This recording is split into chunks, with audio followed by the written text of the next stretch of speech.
So you're hiring people. Let's talk a little bit about remote work. How does hiring change? And then culturally, typically when you hire somebody, there's an introduction to the organization that just naturally happens. You walk around, you introduce that kind of stuff. How has hiring changed? How has making people a part of the culture changed in this time of remote work?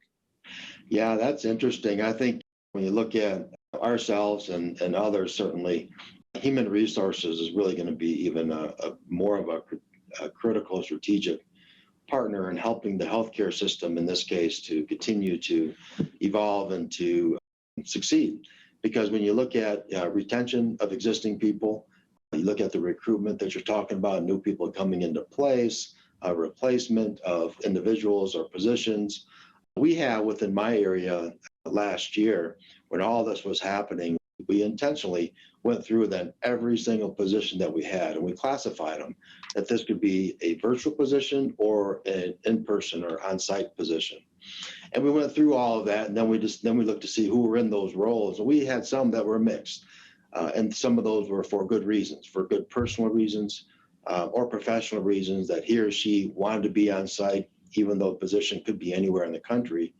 Or the person was expected to be on site in a leadership role, for example, but because of other personal circumstances, he or she had to be somewhere else in order to fill that role. So we intentionally identified all of that. And then when you look at how we look at recruitment coming in and new people coming to be part of the organization, that retention piece, it does become a very tough role. It's a new challenge for us of how we can stay connected. So I actually offer Cokes with Craig, which are kind of open forum type things. I also have Coffees with Craig for the morning, same similar type stuff. We do every week. We have a open lunch.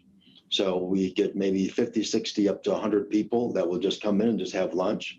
And the thing that I've seen when I first came here 2 years ago, most of the questions in the open forums and the way that we connected, and also I'm on chat all the time. So there's chats that's happening continuously. It really was more about on the professional side. And what you're seeing now is kind of a transition.